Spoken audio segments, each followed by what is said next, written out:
I hired a private investigator after my boyfriend started coming home smelling like perfume. It was Midnight Orchid, the same fragrance my first love wore when he shattered my heart into a million pieces a decade ago. Smelling it on my current boyfriend, Mark, wasn't just a red flag. It was a PTSD trigger, a ghost from a past I thought I'd buried. It was the scent of betrayal, and it was clinging to the man I was planning to marry. Let me set the scene for you. My life, on the surface, was the kind of curated perfection you see on Instagram. I had a job I loved as a graphic designer, a cozy apartment with a balcony overflowing with plants, and Mark, who was 6'2" of dependable charm, with a laugh that could make a rainy day feel sunny. We'd been together for 3 years, and we were that couple, the one who finished each other's sentences, who hosted elaborate dinner parties, who talked about buying a dog, and eventually a house with a white picket fence. I was, for the first time in a long time, completely and utterly secure. Or so I thought. It started subtly, a whisper of a scent on his collar when he'd hug me hello, a floral, slightly musky fragrance that wasn't his usual clean, soapy smell. At first, I brushed it off. Maybe he'd hugged a particularly perfumed coworker. Maybe he'd walked through a department store. But then it happened again, and again. It became a pattern, a phantom presence that started to haunt our home. He'd come home from his job as a software developer, and the scent would be there, clinging to his jacket, his hair, the very air around him. It was strongest on Tuesdays and Thursdays, the days he claimed to be working late. I tried to be rational. I didn't want to be that girlfriend, the one who gets paranoid over a little perfume. I bought him a new cologne, hoping he'd wear it and the other smell would be gone. He'd put it on, but by the time he got home, the other scent, the intruder, had always fought its way back to the surface. I started doing his laundry separately, sniffing his shirts like a detective searching for clues, the floral notes mocking me. The scent became a character in our relationship, a third wheel I couldn't get rid of. Then, one night, the full weight of it crashed down on me. He'd fallen asleep on the couch, and I was covering him with a blanket. I leaned in to kiss his forehead, and the scent was strong, right there on his skin. And suddenly, I wasn't in my living room anymore. I was 21 years old again, sitting in my beat-up Honda Civic, watching my college boyfriend, the one I thought I'd spend my life with, walk out of a restaurant with another girl. He was wearing a blazer, and I could smell his cologne from across the parking lot. Midnight Orchid. The scent of his betrayal had been so potent, so distinct, that it had seared itself into my memory. I'd thrown away everything that reminded me of him, but I could never get rid of that smell. The way it represented a lie so big it had swallowed my youth whole. And now, that same smell was on Mark, my dependable, trustworthy, future husband Mark. The rational part of my brain, the part that had spent 3 years building a life with this man, tried to scream that it was a coincidence. But the traumatized 21-year-old inside me was already packing her bags. This wasn't just suspicion anymore. It was a trigger. It was a warning bell ringing so loud in my head I couldn't hear anything else. I couldn't confront him. What would he say? It's just a coworker? I'd heard that lie before. I needed proof. I needed the unvarnished, ugly truth, and I knew I couldn't get it myself. My hands were shaking as I picked up my phone, my thumb hovering over the search bar. I typed in the words I never thought I'd have to type: private investigator near me. The first call was the hardest. My voice was barely a whisper as I spoke to the receptionist, feeling like a character in a cheesy noir film. I was scheduled to meet the investigator the next day at a sterile, downtown coffee shop, a neutral territory that felt anything but. His name was Silas, and he was exactly what you'd expect a PI to be. Older, with a face that looked like it had been carved from granite, and eyes that had seen it all. He didn't smile. He just listened, his pen scratching silently on a notepad as I laid out my story. I felt a burning shame as I explained the perfume, the history behind it, the gnawing feeling in my gut. I was betraying Mark's trust. I was spiraling. I was probably crazy. Silas just nodded, his expression unreadable, and told me his fee. It was exorbitant, but I paid it without a second thought. The cost of not knowing was far higher. For the first 3 days, the updates from Silas were maddeningly mundane. Every evening, I'd get a brief, impersonal email. Subject: left office at 5:17 p.m., stopped at grocery store, arrived home at 6:03 p.m. Subject: went to gym this morning, duration: 1 hour, returned home. Each report was a small, temporary relief, but it also made me feel more insane. Was I really paying this man to watch my boyfriend buy kale and do bicep curls? I started to second-guess everything. Maybe it was just a coworker. Maybe my past trauma was clouding my judgment, turning a simple misunderstanding into a full-blown conspiracy theory. I almost called Silas a dozen times to call the whole thing off. But then I'd catch a whiff of that phantom floral scent on a pillowcase, and the resolve would harden again. I had to see it through. On the 4th day, the report was different. It came later than usual, close to 10 at night. My heart hammered against my ribs as I opened the email. Subject: left office at 5:20 p.m., did not take usual route home, traveled north on I-5, exiting in the town of Everett. Everett? That was the next town over, a good 45-minute drive from our apartment. Why would he go to Everett? I read on, my eyes scanning the words so fast they were almost a blur. Subject: parked on a residential street and entered a blue 2-story craftsman house at 742 Maple Avenue. He was greeted at the door by a Caucasian female, approximately 5'6", with long brown hair. He has been inside for approximately 3 hours. My blood ran cold. This was it. This was the moment my suspicions solidified into a horrible, sickening certainty. There was no work-related reason for him to be in a random craftsman house in Everett for 3 hours on a Thursday night. There was no innocent explanation. I refreshed my email inbox every 30 seconds, waiting for the next update, my mind racing with images of what might be happening inside that blue house. Finally, just after midnight, another email came through. It was short, and it contained a single attachment. The body of the email just said, "I have a visual, you're not going to like it." I clicked on the attachment with a trembling finger. The file was a series of high-resolution photos taken with a long lens from what looked like a parked car across the street. The first few were of Mark's car, then of him walking up the path to the blue house. But then, there was the shot of the door opening.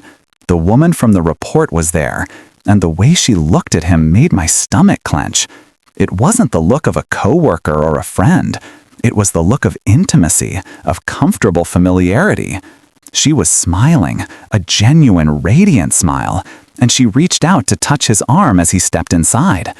In the next photo, he was leaning down to kiss her on the cheek. It was a quick, casual gesture, the kind of kiss you give someone you come home to every day. My perfect life, my dependable Mark. It was all a lie. I was living in a dollhouse, and someone had just ripped the roof off. I spent the rest of the night poring over the photos, my face illuminated by the harsh glow of my laptop screen. I zoomed in on her face, on his hand on the small of her back, on the cozy, lived-in look of the house behind them. It wasn't a love nest, it looked like a home. There were kids' drawings on the fridge, a pair of tiny sneakers by the door. My mind reeled. Who was she? Was this a recent thing, or had this been going on the entire time? I felt like a detective in my own life's worst crime scene, and every photo was another piece of evidence against the man I thought I knew. The pain was physical, a sharp, stabbing ache in my chest that made it hard to breathe. All the late nights, the work emergencies, the sudden need for alone time, it all clicked into place with horrifying clarity. The next morning, an email from Silas arrived with a preliminary background report on the woman. Her name was Chloe. She was a second-grade teacher. She had lived in that house on Maple Avenue for 5 years. She had no criminal record. She was, by all accounts, a completely normal, respectable person. That somehow made it worse. She wasn't some fleeting, meaningless affair. She was a real person, with a life, a home, a career. And Mark was a part of it.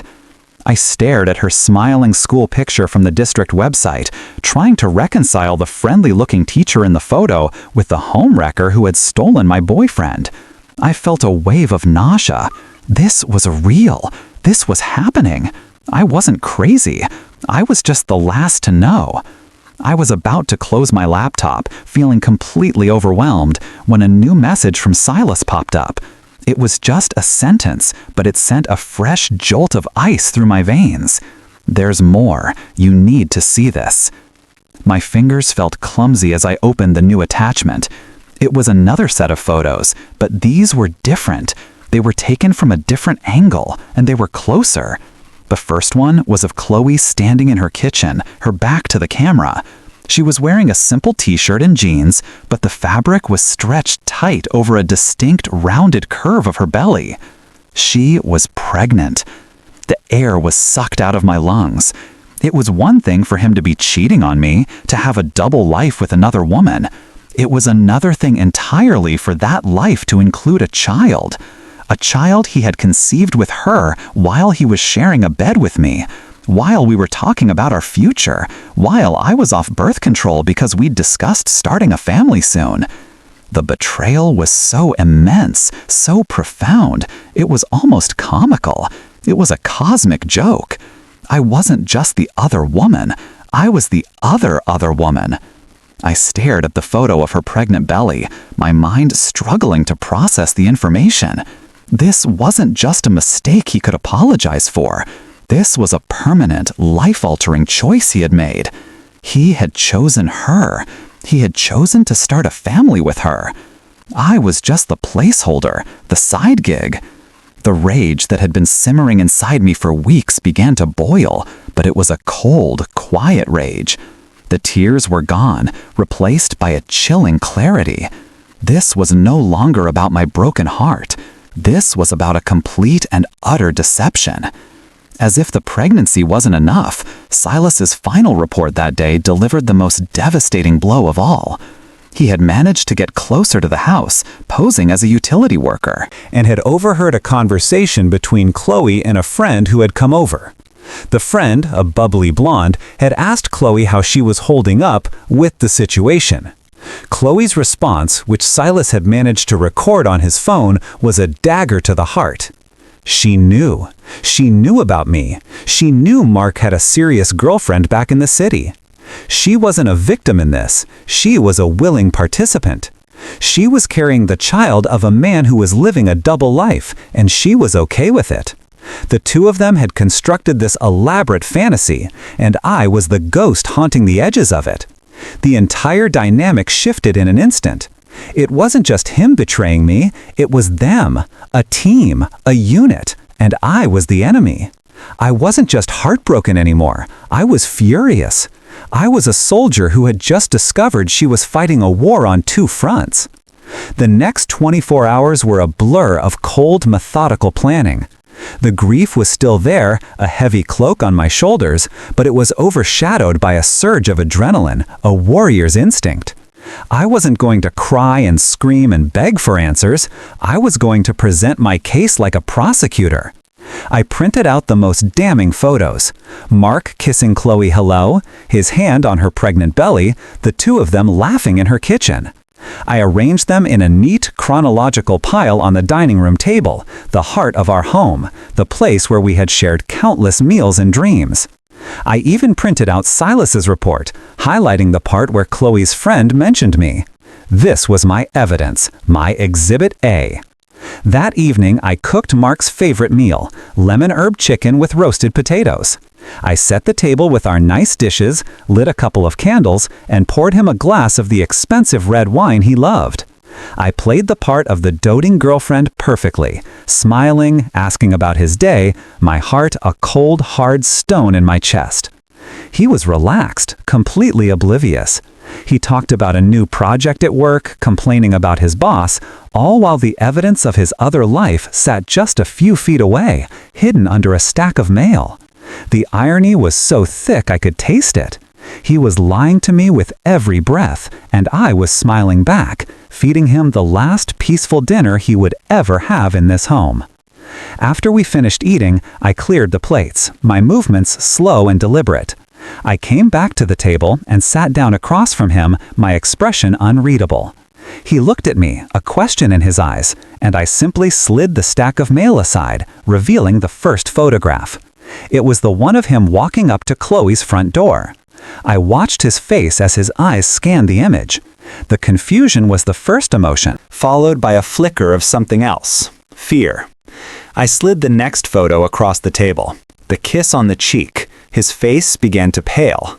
I didn't say a word. I just kept pushing the photos, one by one, each one a nail in the coffin of our relationship.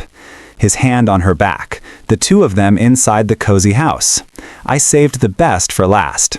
I slid the photo of him with his hand resting possessively on Chloe's pregnant belly towards him. He stared at it, his mouth slightly agape, all the color drained from his face. He was trapped. There were no more excuses, no more lies to tell. The silence in the room was deafening, a vacuum where our life together used to be. He just sat there, staring at the proof of his betrayal, a man caught in a trap of his own making. The silence stretched on, thick and suffocating. I just sat there, watching him, my face a mask of composure. I saw a dozen emotions flicker across his face. Shock, panic, regret, and then something I didn't expect, a kind of pathetic, self-pitying despair. He finally looked up from the photos, his eyes filled with tears, but they weren't tears of remorse for what he had done to me. They were tears for himself. He started to stammer, his voice cracking as he tried to form an excuse. He mumbled something about Chloe being an old friend who was going through a tough time, about him just trying to be a good guy and help her out. It was a flimsy, pathetic lie, and we both knew it. The photo of his hand on her pregnant belly was a truth that no amount of words could obscure. When he realized the lies weren't working, he broke down completely. He slumped in his chair, his head in his hands, and started to sob. It wasn't the controlled, quiet sobbing of a man who has shattered the woman he loves. It was the wailing of a child who has been caught with his hand in the cookie jar. He went on and on about how confused he was, how he didn't know what he wanted, how he felt torn in two different directions. He talked about the pressure, the difficulty of it all, as if he were the victim in this story. He was painting himself as a tragic, conflicted hero caught between two women, when in reality, he was just a coward who wanted it all. And then he said the words that would forever cement his place as the most audacious, selfish human being I had ever met. He lifted his tear-streaked face from his hands and looked at me with a raw, desperate plea. He actually asked me to help him. He wanted me to help him figure out which one of us he actually loved. He wanted me, the woman he had lied to and cheated on and betrayed in the most profound way possible, to help him choose between me and the pregnant woman he had built a secret life with. The request was so insane, so utterly devoid of empathy or self-awareness, that for a moment I thought I was dreaming. I looked at this man, this stranger sitting in my dining room, and I felt nothing. No anger, no sadness, just a profound, surreal sense of disbelief. The audacity was a work of art. He wasn't just asking for my forgiveness, he was asking for my assistance in managing his harem. In that moment, I knew. I knew he didn't love either of us. He only loved himself. Without a word, I stood up, walked out of the dining room, and locked myself in the guest bedroom, leaving him alone with the wreckage of his own making. I spent the night in the guest room, the silence a welcome reprieve from the emotional carnage in the dining room. I didn't sleep. I just lay there, staring at the ceiling, the events of the past few weeks replaying in my mind like a movie. The scent of midnight orchid, the sterile coffee shop with Silas, the photos, the pregnancy, Chloe's knowing complicity, and finally, Mark's unbelievable, soul-crushing request. It was all a terrible, twisted puzzle, and his request had been the final piece. It was the answer I hadn't even known I was looking for. A man who could ask the woman he betrayed to help him choose his future wasn't a man who was torn between two loves. He was a lost little boy who didn't want to lose any of his toys. He didn't love me and he didn't love Chloe. He loved the comfort I provided and the excitement she offered. He loved the idea of being loved, but he was incapable of truly loving someone else. And in that moment of crystal clear realization, I was free. The next morning, the sun was streaming through the windows when I opened the guest room door. The house was quiet. I walked into the dining room to find Mark asleep in his chair, his head slumped onto the table, surrounded by the photos of his other life. He looked pathetic. I felt no pity. I felt nothing at all. While he slept, I packed my bags. I didn't take much, just my clothes, my laptop, and a few sentimental items that were truly mine. I was methodical, efficient. I had spent the night planning my exit. I had a new lease on an apartment across town, a place he didn't know about, already signed and paid for. I had an appointment with a lawyer scheduled for that afternoon to discuss our shared assets. I was cutting him out of my life, cleanly and surgically. Before I left, I wrote a note. I didn't pour my heart out. I didn't list his transgressions or wish him ill. I simply wrote, "I'm not going to help you choose. I've already chosen myself. Don't contact me." I placed the note on the table, right on top of the photo of him and his pregnant girlfriend. It was my final statement, my closing argument. I picked up my bags, took one last look around the apartment that had been my home, and walked out the door without a backward glance. As I stepped into the bright morning sunlight, I took a deep breath. The air smelled of coffee and exhaust fumes and the promise of a new day. It didn't smell of midnight orchid. It smelled of freedom. The scent of betrayal was finally gone, and all that was left was the clean, fresh scent of my own future. A future I would be building all by myself.